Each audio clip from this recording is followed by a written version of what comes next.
Baiklah, shalom jemaat Tuhan. Sekali lagi saya sapa shalom.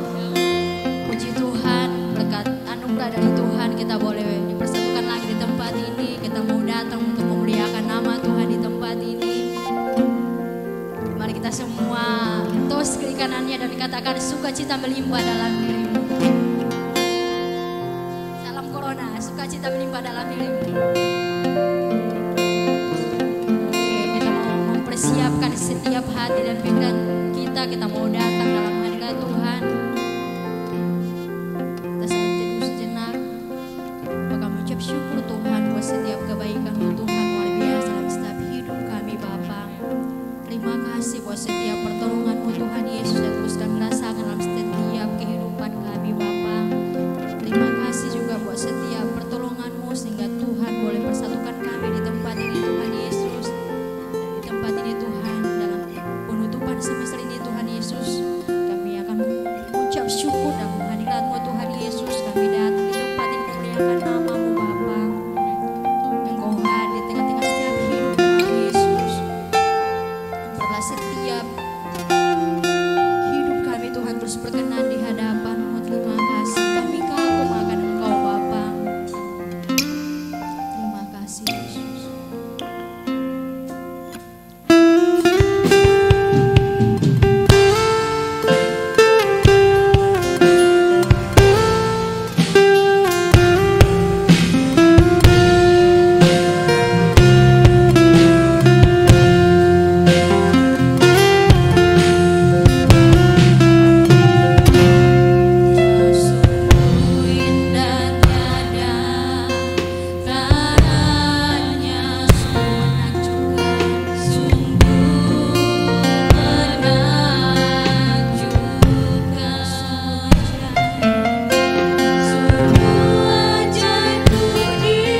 hadapan-Mu Bapa. Di setiap penyembahan kami Tuhan Yesus, kami mengagungkan setiap nama-Mu di tempat ini Bapa.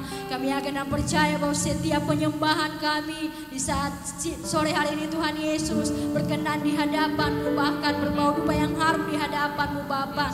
Di setiap kehidupan kami Tuhan Yesus, kami mau serahkan setiap hidup kami ke dalam tangan-Mu, dan kami mau siap untuk memuliakan nama-Mu lebih lagi dalam setiap hidup kami. Bagi semua kita yang siap untuk memuliakan nama Tuhan, sama-sama kita mau katakan amin. Haleluya. Jemaat dipersilakan duduk. Kita mau mengagungkan nama Tuhan, kita mau bersorak-sorak mengagungkan nama Tuhan. Amin. Amin. Kita yakin dan percaya bahwa ada sukacita Tuhan tercurah di tempat ini.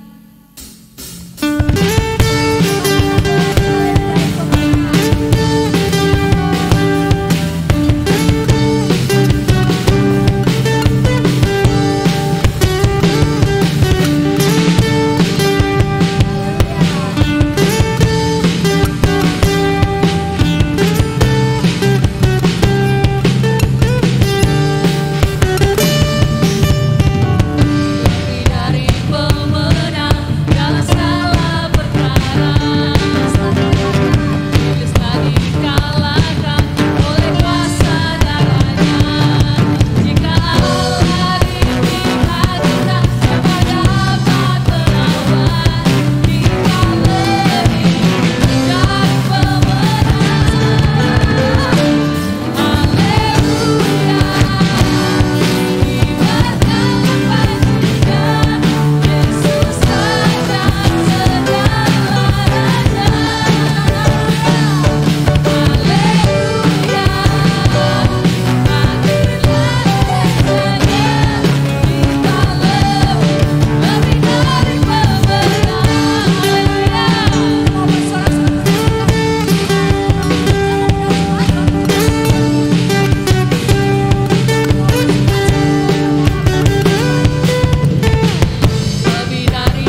Oke, saat ini kita akan tiba di sesi kesaksian.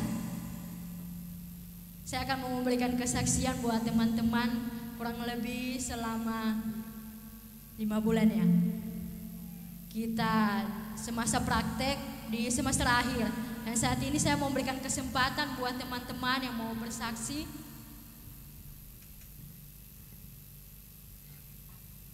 Memberikan kesaksian di tempat ini, apa yang kalian dapatkan di tempat praktek kalian.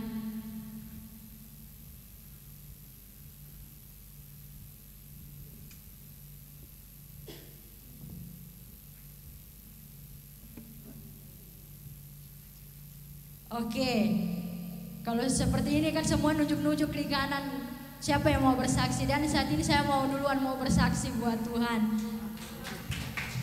Haleluya. Oke, saya bersyukur, pertama-tama saya mau bersyukur buat pertolongan Tuhan kurang lebih dalam masa pelayanan saya, masa praktek saya di tempat di sekolah yang telah ditentukan di SMP HBB Tanah Merah. Banyak hal yang saya dapatkan di sana, bahwa di sana itu para guru-guru SMP, dan di sana itu kan satu yayasan antara SMP HBB Tanah Merah sama SMP Cilincing, satu yayasan namanya Ibu Eni.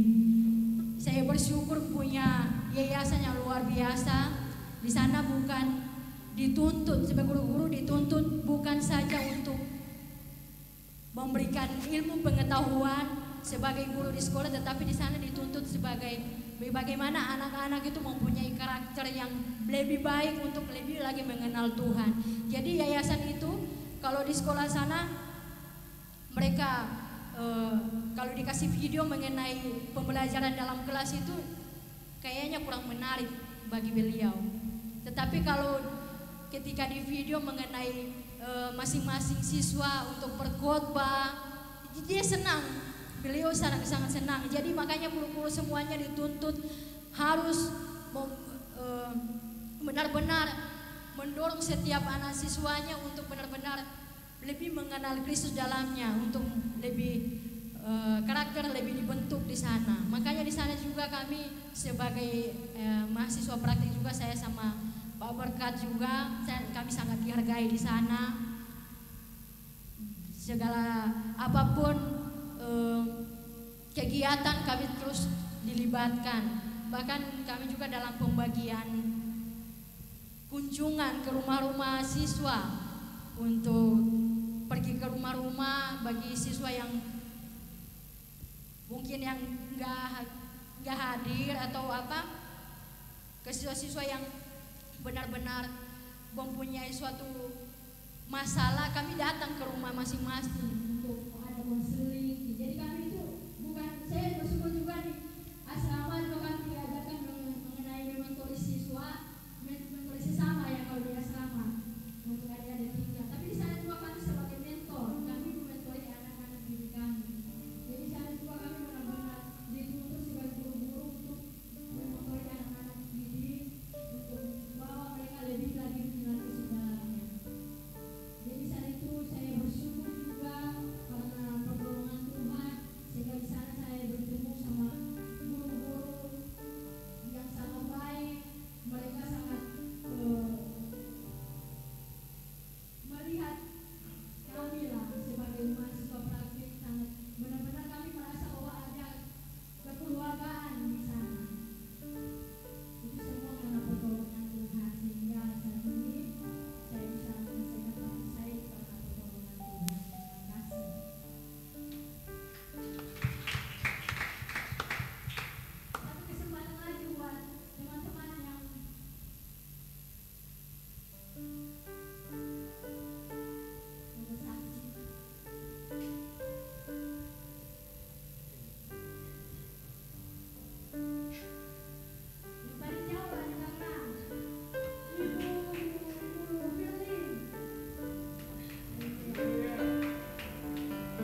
gereja karena saya juga tinggal di pastori, dan itu memang kita diasah dan kita juga dibentuk juga di sana. Jadi apa yang kita juga dapat dari kampus, pasti kita kalau udah biasa dari apa yang kita dapat dari kampus, pasti kita bawa atau menjadi bekal kita ketika di tempat prakteknya. Jadi itu saja, sekian, terima kasih.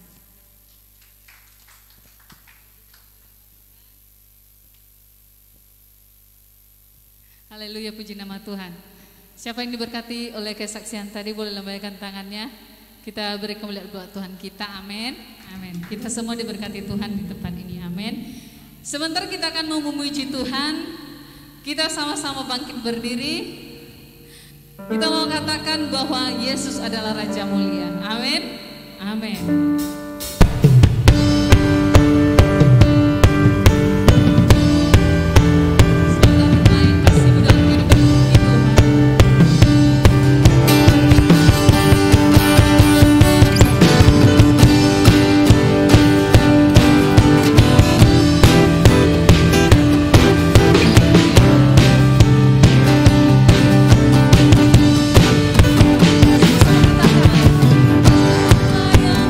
Yang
Oke, baiklah kini kita akan tiba dalam pemberitaan firman Tuhan yang akan dibawakan oleh hambanya.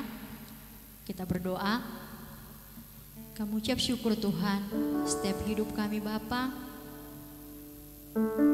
Di saat ini Tuhan Yesus kami akan mendengarkan firman-Mu. Biarlah Tuhan Yesus setiap hidup kami, hadir dalam setiap hidup kami Bapa. Dan biarlah Tuhan Yesus firman-Mu yang akan ditaburkan oleh hamba-Mu Tuhan Yesus dapat tertanam di setiap hati pikiran kami Bapa. Dan selebihnya kami mampu untuk melakukan dalam setiap kehidupan kami Yesus. Terima kasih Tuhan Yesus. Hanya Engkau yang layak kami semua dalam setiap hidup kami Yesus.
Ya Bapa, berjalanlah senantiasa beserta dengan kami. Karena Engkau adalah kekuatan bagi kami. Karena Engkau adalah tempat perlindungan yang aman bagi kami. Dan karena Engkau adalah jawaban bagi kami. Sebab tanpa bersama dengan Engkau, maka tentu kami tidak dapat berbuat apa-apa. Kami senantiasa rindu tinggal di dalam Engkau Tuhan. Terlebih-lebih pada saat ini,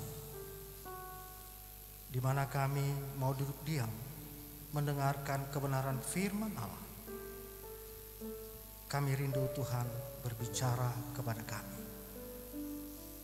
Berbicaralah ya Tuhan, sebab sesungguhnya kami sudah siap mendengarkan firman.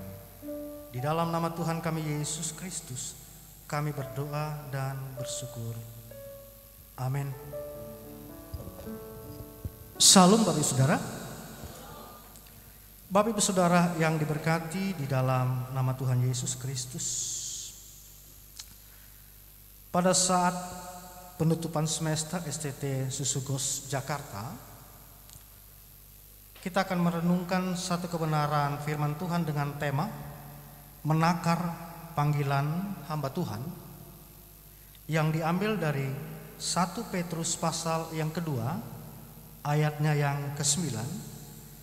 Mari kita akan baca bersama-sama 1 Petrus pasal yang kedua ayatnya yang ke-9. 1, 2, 3. Tetapi kamulah bangsa yang terpilih, imamat yang rajani, bangsa yang kudus, umat kepunyaan Allah sendiri, supaya kamu memberitakan perbuatan-perbuatan yang besar dari Dia yang telah memanggil kamu keluar dari kegelapan kepada terangnya yang ajaib. Saudara yang diberkati dalam nama Tuhan Yesus Kristus, dengan tema menakar panggilan hamba Tuhan, saya coba melihat arti kata menakar menurut KKBI. Ada dua pengertian di situ. Yang pertama berbicara tentang mengukur banyaknya barang yang menyangkut tentang cairan ataupun yang menyangkut tentang beras dan sebagainya. Yang kedua adalah berbicara tentang mengatasi jumlah. Dengan merujuk dari dua pengertian tersebut yang dikait dengan tema ibadah penutupan semester STT Susugos Jakarta pada saat ini, maka muncul 4 pertanyaan. Yang pertama, apa yang menjadi ukuran panggilan hamba Tuhan? Itu pertanyaan pertama. Lantas pertanyaan yang kedua, bagaimana dapat mengukur panggilan hamba Tuhan? Pertanyaan yang ketiga, apa yang menjadi standar ukuran panggilan sebagai hamba Tuhan? Dan pertanyaan yang keempat, apakah kita sudah sesuai dengan kualifikasi sebagai seorang hamba Tuhan?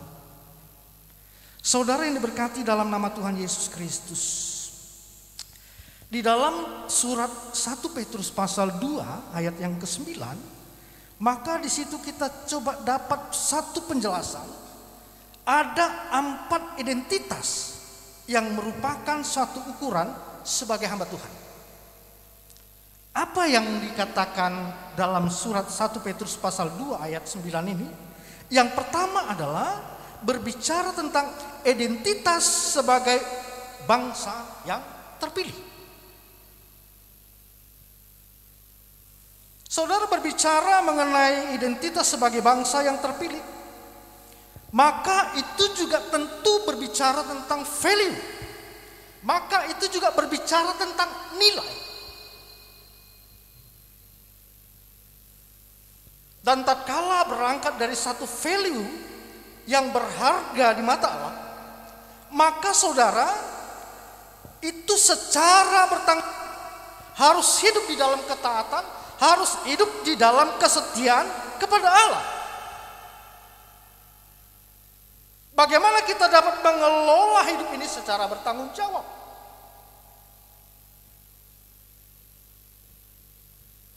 Dan itu adalah nilai kita sebagai orang yang dipanggil oleh Tuhan. Sehingga tatkala kita mengelola itu dengan secara bertanggung jawab, Bapak Ibu Saudara, maka tentu apa yang kita lakukan bukan lagi menjadi kehendak kita sendiri, bukan lagi menjadi keinginan kita sendiri, tetapi apa yang kita lakukan adalah menjadi kehendak Allah itu sendiri.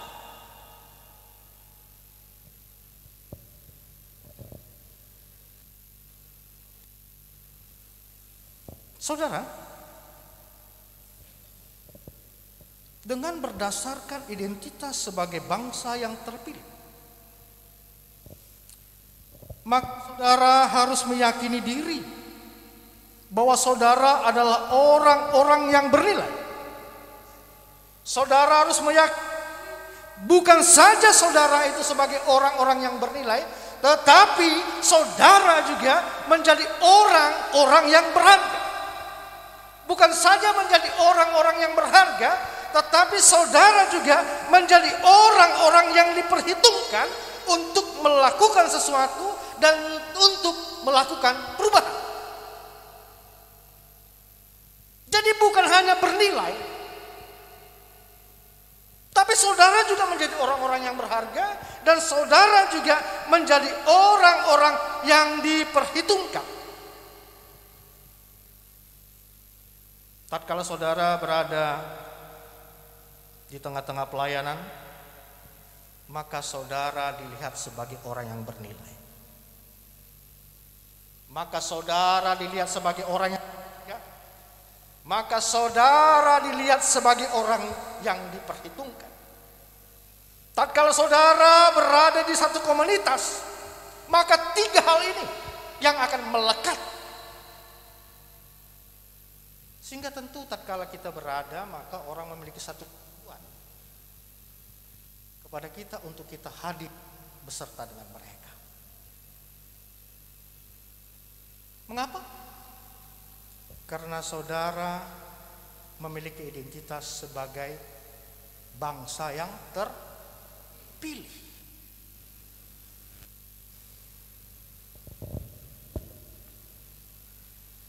Jadi Bapak Ibu Saudara,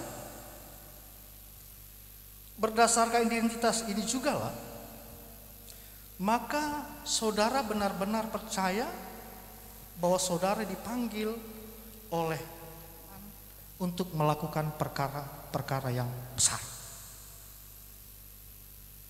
Untuk melakukan perkara-perkara yang besar.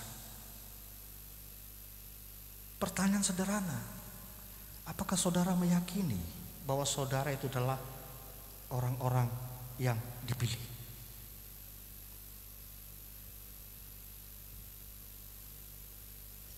Satu kebenaran firman Tuhan di dalam Injil Yohanes pasal 15 ayat 16 dikatakan, bukan kamu yang memilih aku, tetapi akulah yang memilih kamu, dan aku telah menetapkan kamu supaya kamu pergi dan menghasilkan buah, dan buahmu itu tetap, supaya apa yang kamu minta kepada Bapa dalam namaku diberikannya kepadamu. Ini menarik Bapak Ibu Saudara. Dikatakan, aku telah menetapkan kamu supaya kamu pergi dan menghasilkan. Bagaimana kita dapat menghasilkan buah? Kalau kita tidak bernilai, bagaimana kita dapat menghasilkan buah?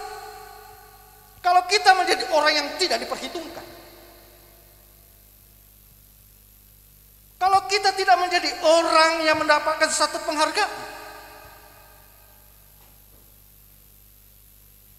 Karena itu saudara, saya mau katakan kepada kita semua, saudara harus meyakini bahwa saudara adalah bangsa yang terpilih. Amin. Bangsa yang.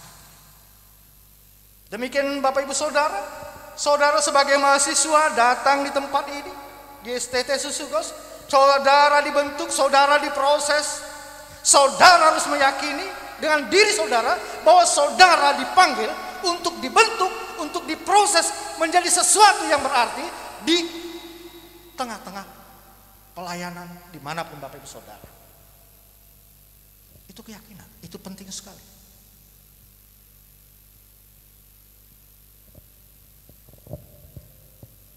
Yang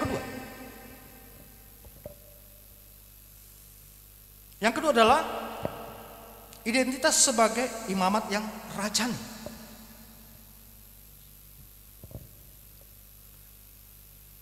Berbicara tentang identitas sebagai imamat yang rajani, ini berarti bahwa iman kerajaan atau royal priesthood, ya, dengan sebagai imamat yang rajani itu memiliki fungsi sebagai penghubung yang menjabatani antara manusia dan Allah.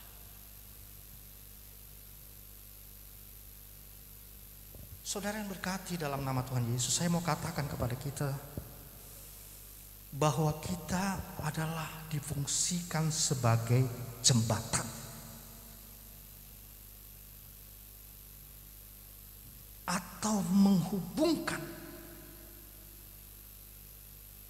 antara manusia kepada Allah.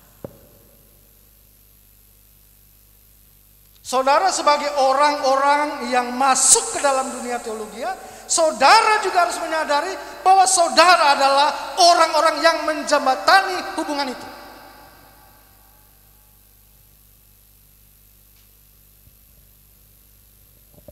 Saudara harus tahu fungsinya itu. Menjadi penghubung yang menjembatani antara Allah dan manusia itu merupakan tugas yang mulia, tetapi juga sekaligus menjadi tugas yang sangat berat. Namun Bapak Ibu Saudara, secara khusus mahasiswa, ada banyak hamba Tuhan yang sudah kehilangan identitas sebagai imamat yang rajani. Kehilangan identitas sebagai imamat yang rajani. Yang seharusnya mereka adalah orang-orang yang menjembatani antara Allah dan manusia, tetapi justru mereka merusak hubungan itu dengan tingkah laku, dengan perkataan, dan juga dengan tindakan. Artinya bahwa antara pikiran, antara perkataan, dan antara lakunya atau perbuatannya itu tidak menjadi selaras. Itu yang menjadi persoalan. Ada banyak calon hamba Tuhan juga demikian banyak, atau mahasiswa teologi. Jadi sebagai hamba Tuhan itu antara pikiran, antara perkataan, dan antara laku itu harus selaras.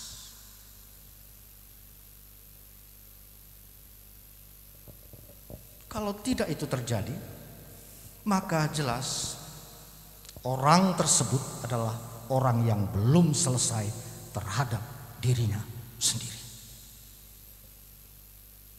Dan ini tidak boleh terjadi kepada hamba Tuhan. Hamba Tuhan bukanlah hamba yang belum menyelesaikan dirinya sendiri, tapi seharusnya dia selesai. Namun banyak yang terjadi demikian.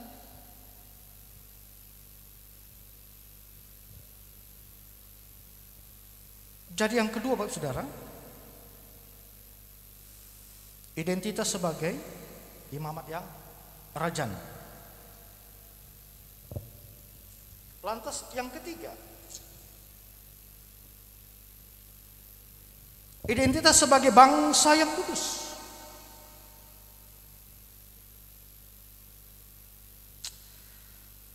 Bapak Ibu Saudara, pengertian kata kudus di sini adalah berbeda dari yang lain. Berbeda dari yang lain. Jadi maknanya bahwa orang-orang yang menjadi pilihan Allah adalah tentu orang-orang yang berbeda dengan orang lain. Sebab orang-orang yang dipilih oleh Allah adalah orang-orang yang dikhususkan dan mendedikasikan hidupnya untuk melayani Tuhan. Dia berbeda dengan yang lain. Itulah sebabnya Bapak Ibu Saudara, tatkala Bapak Ibu Saudara dipanggil oleh Tuhan, maka saudara berbeda dari yang lain, maka saudara harus memiliki lifestyle yang berbeda. Gaya hidup yang berbeda.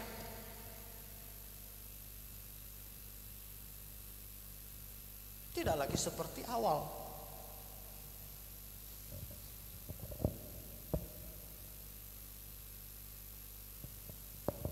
Berbeda tetapi bukan norak.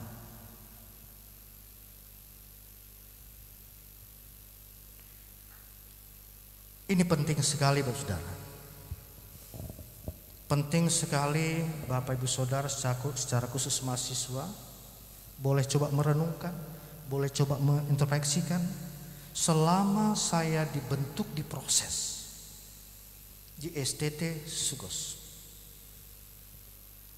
apakah kelihatan saya menjadi orang yang telah berbeda?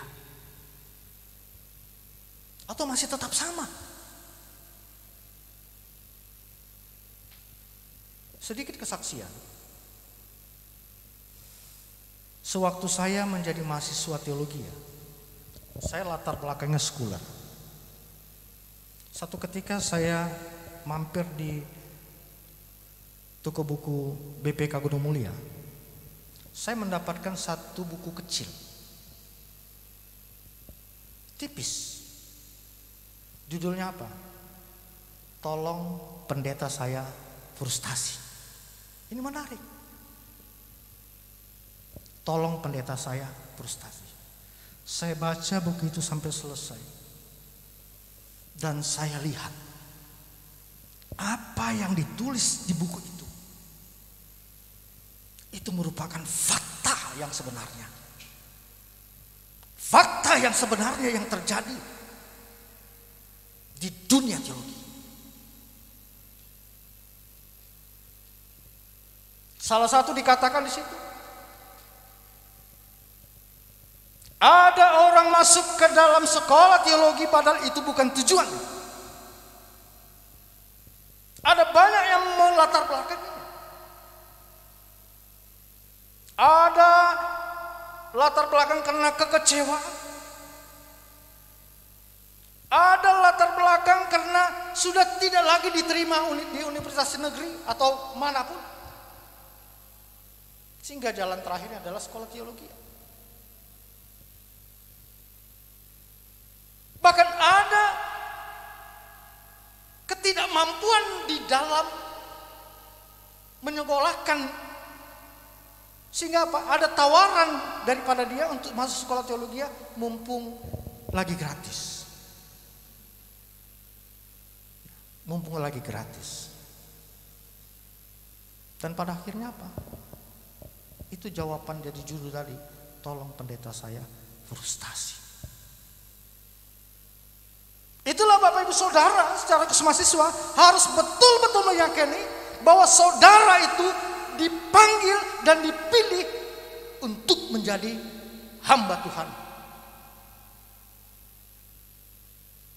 Untuk mau melakukan sesuatu apa yang Tuhan kehendaki, bukan apa yang Bapak Ibu Saudara kehendaki.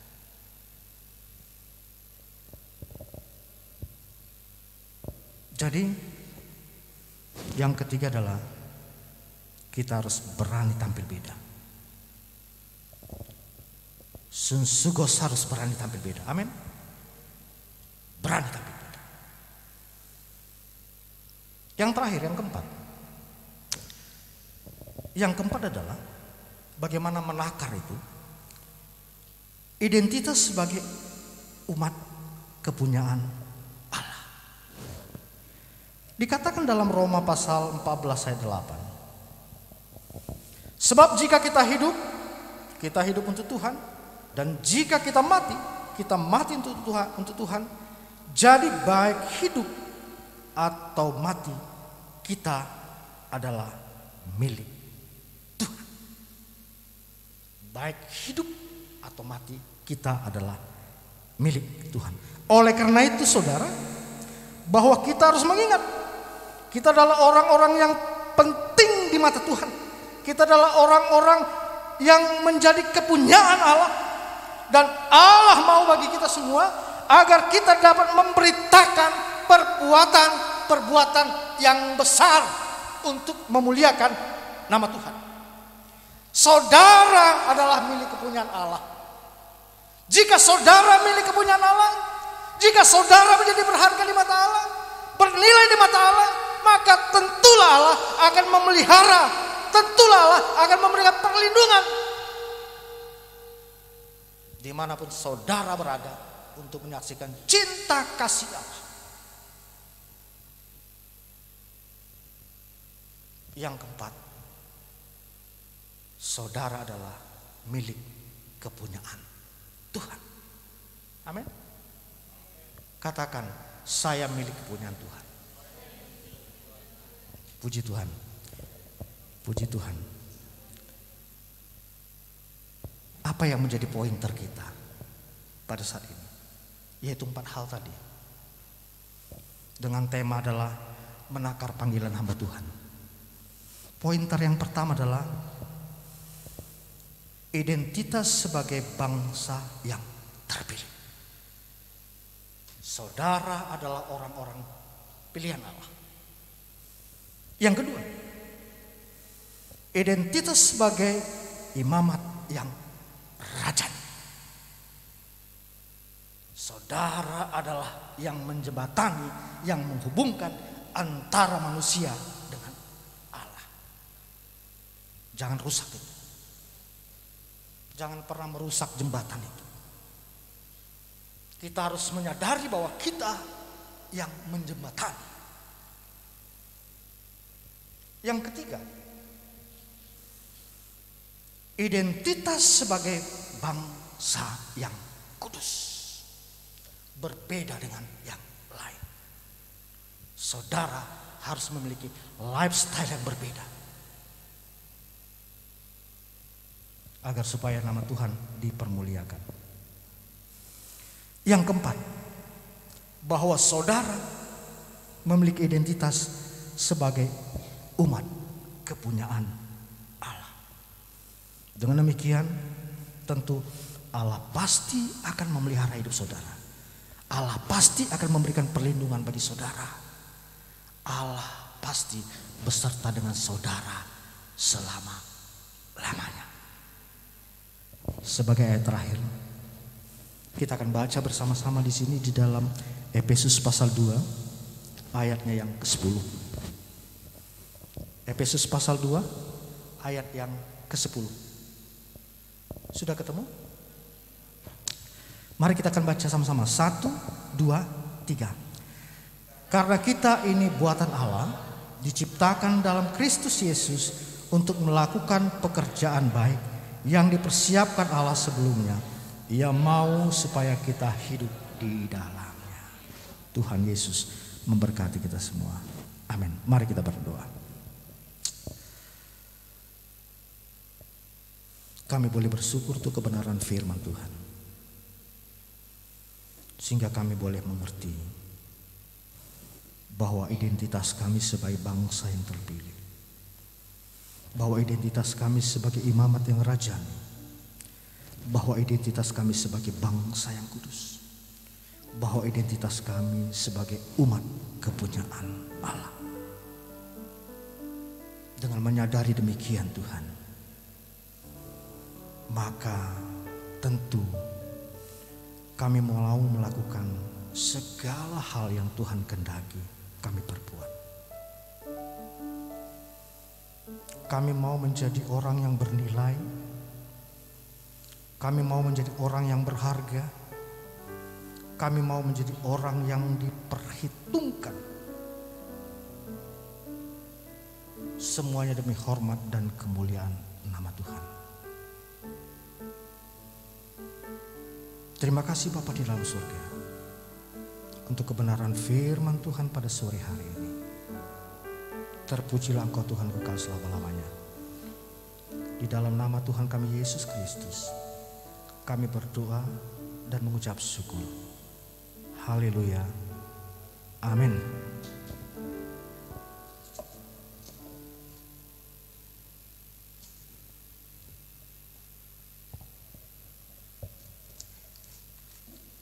Selanjutnya MC-nya silakan.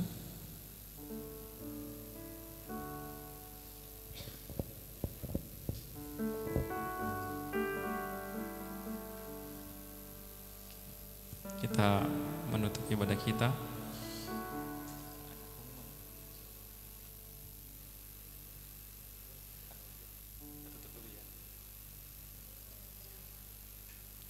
Kita menutup ibadah kita pada sore hari ini. Aku mengasihi Engkau Yesus.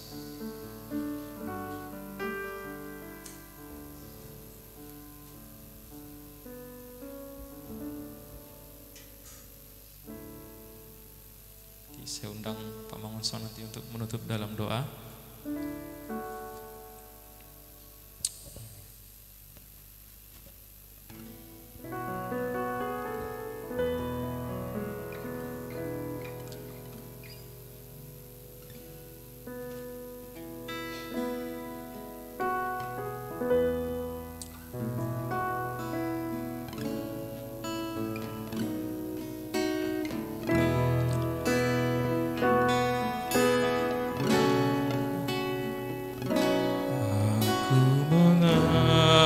Mengasihi Engkau